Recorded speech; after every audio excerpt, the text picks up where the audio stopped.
Good morning, everybody. It's Monday. Happy Monday. It's the start of a new week, and it's 10 o'clock, which means it's time for 10 with Tim. We are going verse by verse through the book of 2 Samuel right now, and today everything changes. We begin chapter 11, verses 1 to 13. I say everything changes because up to this point, all the way through 1 Samuel, all the way through 2 Samuel, David has been a man of such incredible faith and integrity and character.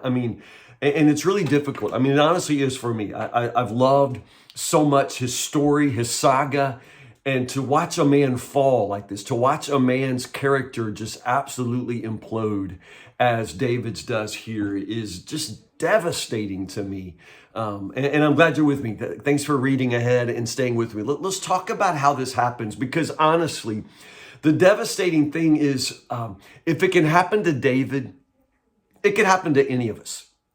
If David is a man who is as open to temptation as you or I would be, and if David's sin can bring the kind of devastation that it does, then honestly, it's a lesson for all of us. Sin is sin, and it has consequences. And you may choose your sin, but you never get to choose your consequences. And David is about to suffer consequences that he never sees coming. Okay, so let's begin.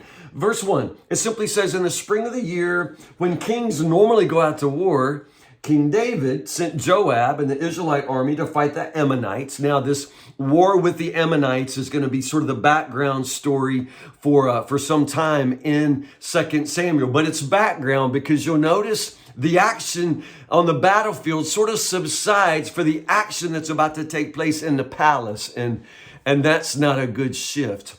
Kings are supposed to be at war, it says, but that's not where David was. David dispatched Joab. And this is sort of where you begin to see the way David has changed. He's changed because now he doesn't have to do as much. He's got people, so he sends Joab and he can send servants and armies and all of this. And so as it turns out, we have the nation at war. We have men on the battlefield, but we got David where? According to the scripture, he's having his midday rest. David is kind of padding around the palace in, his sweatpants. He's been watching all afternoon like Game of Thrones on television and eating Cheetos right out of the bag. This is not David the way we've begun to know David. Late one afternoon after his midday rest, David got out of bed. He gets out of bed at noon. It's just like really interesting. Remember in 1 Samuel chapter 8 when the people were talking about the kind of king they wanted, and they said, we want a king who will go out and fight our battles for us. And and as recent as chapter 10, that's the kind of king David was. That's who David was. He was that king. He was that man, but that's not who he is now. I wonder if he's even aware of the ways in which he has changed. Oh gosh, this is where, if we could just stop and talk. I don't know, and you don't know which one of us might be, slouching towards sin in our own lives. And I wonder if we're aware of the ways in which we have changed, the small ways in which we have made compromise after compromise when it comes to our character, but now we've become a person that is hardly recognizable in comparison to who we used to be. Some of us now do things we said we'd never do. Some of us now allow things in our house we said we never allow. Some of us now indulge or smile at things we used to never smile at. And do you ever stop to think about the ways in which you've changed? So David is now not where he's supposed to be, and he's not doing what he's supposed to be doing. And that in itself is the setup for disaster. Now, I could just stop. Y'all could preach your own sermon right there, right? It's like, didn't your mama used to say idle hands are a devil's workshop? The very fact that David is idle when there is a literal battle going on, he has a job to do, but he is absent from his responsibility. And in this case, idle in his palace, waking up from his midday rest when he looks out across the terrace there and he sees a woman taking a bath, Bathsheba, right? It's kind of interesting how quickly the story begins to unfold. He sent someone to find out who she was. David doesn't even know who she is. He doesn't even know her name. But then it comes back. She is Bathsheba, daughter of Eliam, wife of Uriah the Hittite. So when he finds out her name, it is so dangerously hyphenated, Bathsheba, daughter, wife. I mean, this is not necessarily an available woman for David, but you understand, David is now a man with power, a man with freedom, and a man with opportunity. And so he decides to have her. So notice within verses 3, 4, and 5, how much devastation takes place. She's Bathsheba, the daughter of Eliam, the wife of Uriah the Hittite. So David sent messengers to get her. When she came to the palace, he slept with her. And she had just completed the purification rites after having her menstrual period. Then she returned home.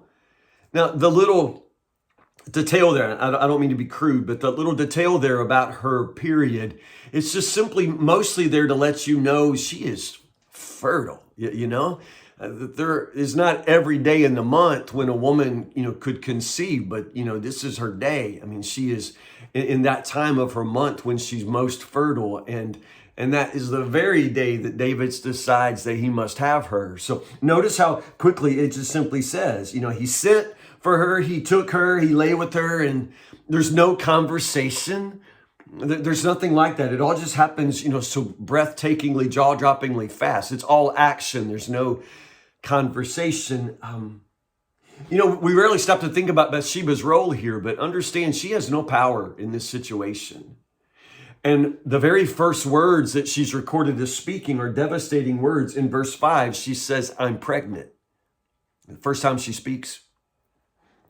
There's no indication whatsoever that she has any kind of feelings for David. And understand, they just send for her and bring her in. She's, I suppose some of you would think it's too strong to say she's just sort of a sex slave to David, but he has such power over her. She has no choice in the matter, and she is little more than a sexual slave for him. She comes in and does only what David wants her to do. Then he sends her back.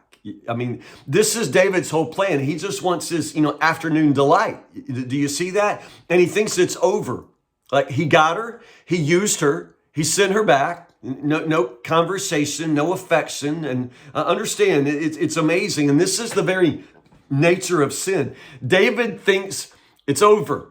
David got what he wanted, and now he thinks that, that was nice. Nobody ever has to know. But David's about to learn a very important lesson about sin. I mean, you only want to, enjoy your sin for the afternoon, then get back with your life. But that's not how sin works. Sin will always take you further than you wanted to go. Sin will always last longer than you thought it would last, and sin will always cost more than you were prepared to pay. And that's exactly the lesson that David learns here. He was just going to have his afternoon of pleasure, right? He sends her back home, but then the message comes back, "I'm pregnant." And so now David understands that he has a problem. But it's just sort of the devastating way in which his character has devolved to the point where now David just mobilizes into trying to fix his problem.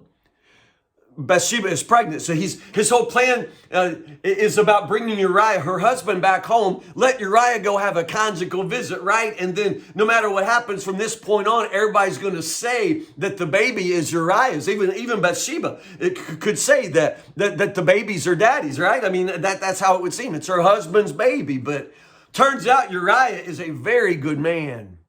A very good man. Actually, the only good man in this whole story. Notice what he says. I mean, David sends him home to his wife, but he won't even go in and sleep with her. I love what he says in verse 11 because it's just so amazing. He says to David, "The ark and the armies of Israel and Judah are living in tents, and Joab and my master's men are camping in the open fields. How could I go home to wine and dine and sleep with my wife?" He's such a man of integrity. Now, do I need to point out to you that like what he says, who would do that? I could never do that. Well, that's exactly what David just did. I mean, the ark of the Lord is out there in the field of battle, and Joab and all of his men are out there in the field of battle. And Uriah says, what kind of a man would go home and wine and dine and sleep with his wife when all of his men are out on the battlefield. I mean, and the point is, well, the kind of man we're talking about is now the kind of man that David is.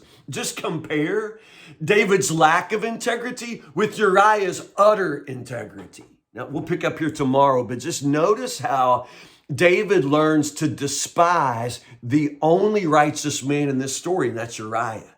He learns to despise him. At the same time, David, has other people in the story, but notice how he hides behind all of these people. Joab, for example, who would only enable his sin. Joab only enables David in his sin. Joab does everything David wants him to do, but understand, in this whole saga, Joab's not doing David any favors. Oh, it gets so much worse. It gets so horrible.